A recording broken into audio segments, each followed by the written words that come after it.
नमस्कार। मेरे प्यारे देशवासियों और विश्व समुदाय के सभी परिवारजन, कुछ दिनों बाद 1 दिसंबर से भारत G20 की अध्यक्षता करेगा। भारत के लिए एक ऐतिहासिक अवसर है। आज इसी संदर्भ में इस समिट की वेबसाइट, थीम और लोगो को लॉन्च किया गया है। मैं सभी देशवासियों को इस अवसर पर बहुत बहुत बधाई देता हूं। साथियों, G20 ऐसे देशों का समूह है जिनका आर्थिक सामर्थ्य विश्व की 85% जीडीपी का प्रतिनिधित्व करता है। G20 उन 20 देशों का समूह है जो विश्व के 75% व्यापार का प्रतिनिधित्व करते हैं। G20 उन 20 देशों का समूह है जिसमें विश्व की 2/3 जनसंख्या समाहित है और भारत अब इस G20 समूह का नेतृत्व करने जा रहा है, इसकी अध्यक्षता करने जा रहा है। आप कल्पना कर सकते हैं कि आजादी के अमृतकाल में देश के सामने ये कितना बड़ा अवसर आया है। ये हर भारतवासी के लिए गर्व की बात है, उसका गौरव बढ़ाने वाली बात है। और मुझे खुशी है कि G20 समिट को लेकर भारत में होने जा रहे इससे जुड़े आयोजनों को लेकर उत्सुकता और सक्रियता लगातार बढ़ रही है। आज जो ये लोगो लॉन्च हुआ है, उसके निर्माण में भी देशवासियों की बड़ी भूमिका रही है। हमने लोगों के लिए देशवासियों से उनके बहुमूल्य सुझाव मांगे थे और मुझे जानकर बहुत अच्छा लगा कि सरकार को हजारों की संख्या में लोगों ने अपने क्रिएटिव आइडियाज भेजे। आज वो आइडियाज, वो सुझाव इतने बड़े वैश्विक आयोजन का चेहरा बन रहे हैं। मैं इस प्रयास के लिए सभी का हृदय से अभिनंदन करता हूं। साथियों, G20 का ये लोगो केवल एक प्रतीक चिन्ह नहीं है, ये एक संदेश है, ये एक भावना है जो हमारी रगों में है। ये एक संकल्प है जो हमारी सोच में शामिल रहा है। वसुधैव कुटुंबकम के मंत्र के जरिए विश्व बंधुत्व की जिस भावना को हम जीते आए हैं, वो विचार इस लोगो और थीम में प्रतिबिंबित हो रहा है। इस लोगो में कमल का फूल, भारत की पौराणिक धरोहर, हमारी आस्था, हमारी बौद्धिकता, इन सबको एक साथ चित्रित कर रहा है।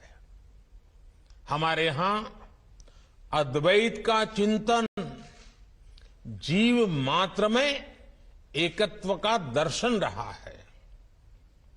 ये दर्शन आज के वैश्विक द्वंद्वों और दुविधाओं के समाधान का माध्यम बने। इस लोगो और थीम के जरिए हमने ये संदेश दिया है, युद्ध से मुक्ति के लिए बुद्ध के जो संदेश है, हिंसा के प्रतिरोध में महात्मा गांधी के जो समाधान है, G20 के जरिए भारत उनकी वैश्विक प्रतिष्ठा को नई ऊर्जा दे रहा है। Friends, India G20 presidency is coming at a time of crisis and chaos in the world.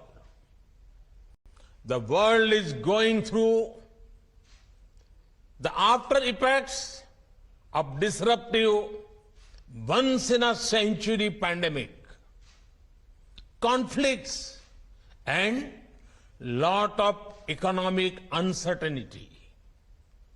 The symbol of the lotus in the G20 logo is a representation of hope in these times. No matter how adverse the circumstances, the lotus still blooms.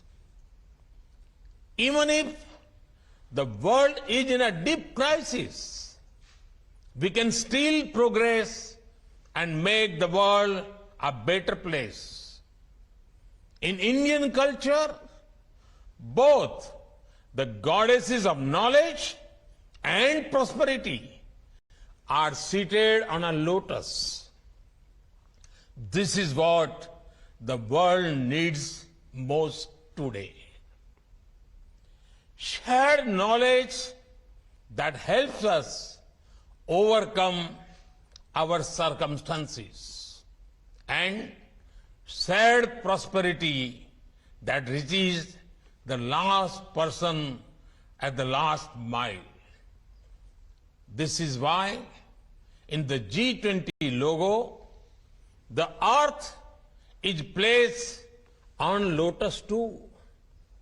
The 7 petals of the lotus in the logo are also significant. They represent the 7 continents. 7 is also the number of notes in the universal language of music. In music, when the 7 notes come together, they create perfect harmony. But each note has its own uniqueness. Similarly, G20 aims to bring the world together in harmony while respecting diversity. साथियों, ये बात सही है कि दुनिया में जब भी G20 जैसे बड़े प्लेटफॉर्म का कोई सम्मेलन होता है तो उसके अपने डिप्लोमेटिक और जियोपॉलिटिकल मायने होते ही हैं।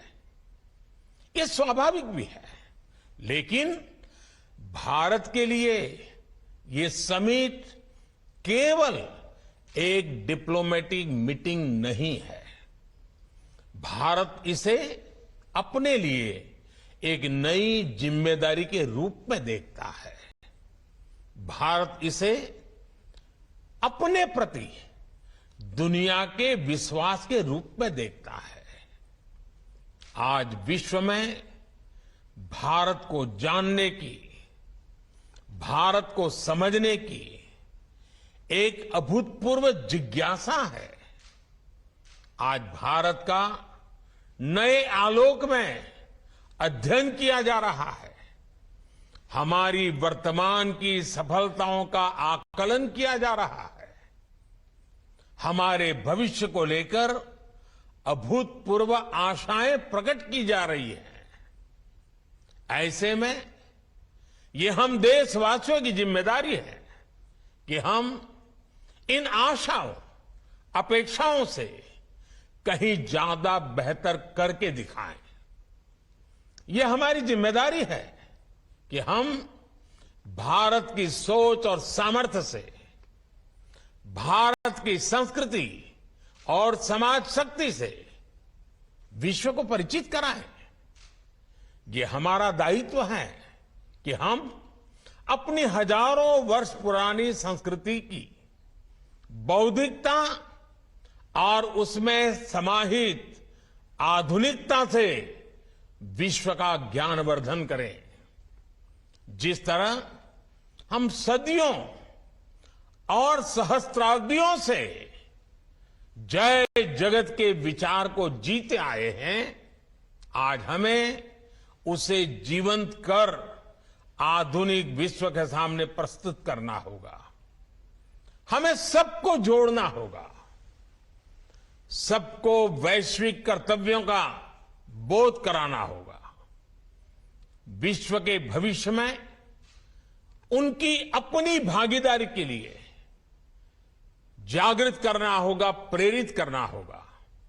साथियों, आज जब भारत G20 की अध्यक्षता करने जा रहा है, तो ये आयोजन हमारे लिए 130 करोड़ भारतीयों की शक्ति और सामर्थ्य का प्रतिनिधित्व है। आज भारत इस मुकाम पर पहुंचा है, लेकिन इसके पीछे हमारी हजारों वर्षों की बहुत बड़ी यात्रा जुड़ी है, अनंत अनुभव जुड़े हैं। हमने हजारों वर्षों का उत्कर्ष और वैभव भी देखा है। हमने विश्व के सबसे अंधकारमय दौर भी देखे हैं। हमने सदियों की गुलामी और अंधकार को जीने के लिए मजबूर भरे दिन देखे हैं। कितने ही आक्रांताओं और अत्याचारों का सामना करते हुए भारत ने एक जीवंत इतिहास को समेटे हुए आज यहां तक पहुंचा है। वो अनुभव आज भारत की विकास यात्रा में उसकी सबसे बड़ी ताकत है। आजादी के बाद हमने शून्य से शुरू करके शिखर को लक्ष्य करके एक बड़ी यात्रा शुरू की। इसमें आजादी के बाद के पिछले 75 वर्षों में जितनी भी सरकारें रही, उन सभी के प्रयास शामिल है। सभी सरकारों और नागरिकों ने अपने अपने तरीके से मिलकर भारत को आगे बढ़ाने का प्रयास किया। हमें इसी स्पिरिट से आज एक नई ऊर्जा के साथ पूरी दुनिया को साथ लेकर आगे बढ़ना है। साथियों, भारत की हजारों वर्ष पुरानी संस्कृति ने हमें एक और बात सिखाई है।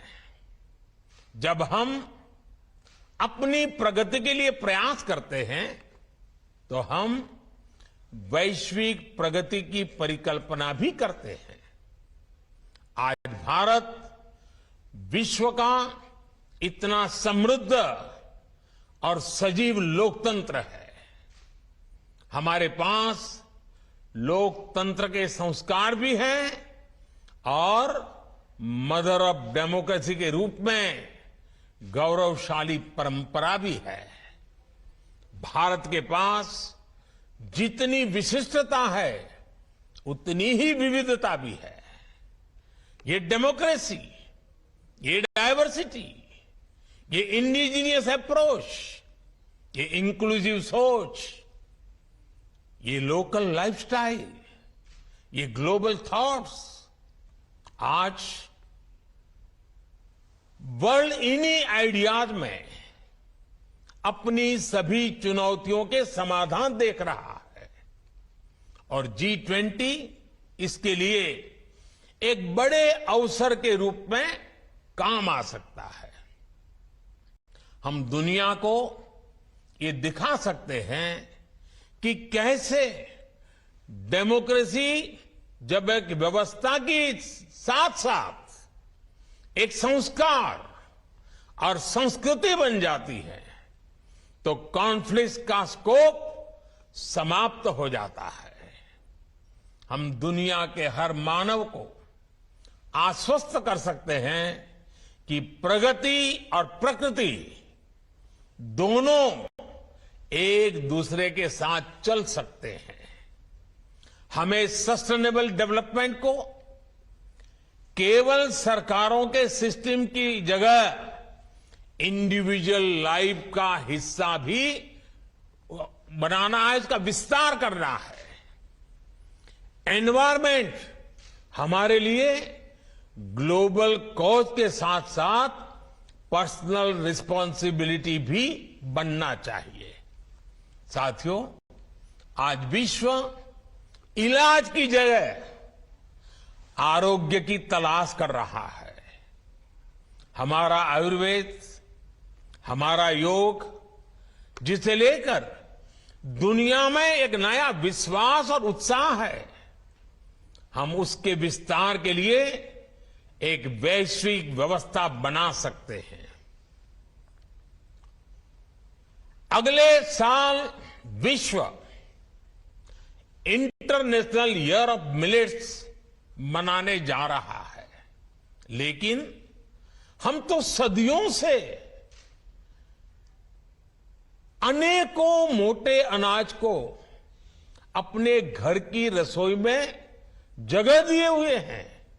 साथियों, कई क्षेत्रों में भारत की उपलब्धियां ऐसी हैं जो विश्व के अन्य देशों के भी काम आ सकती है।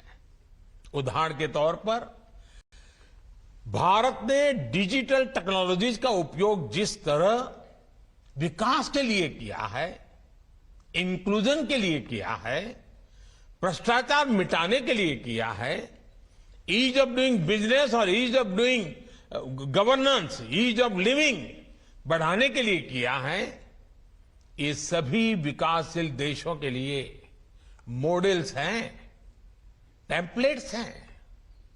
इसी तरह आज भारत विमेन एम्पावरमेंट में उसमें बढ़कर विमेन लेड डेवलपमेंट में प्रगति कर रहा है।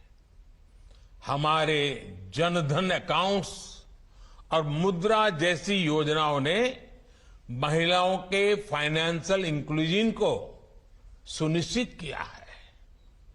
ऐसे ही विभिन्न क्षेत्रों में हमारा अनुभव विश्व की बड़ी मदद कर सकता है और G20 में भारत की अध्यक्षता इन सब सफल अभियानों को विश्व तक ले जाने का एक अहम माध्यम बनकर आ रही है।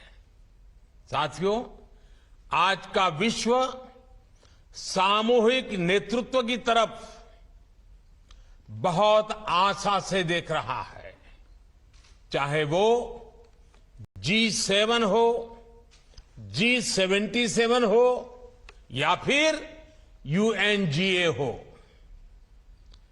इस माहौल में G20 के प्रेसिडेंट के तौर पर भारत की भूमिका बहुत अहम है।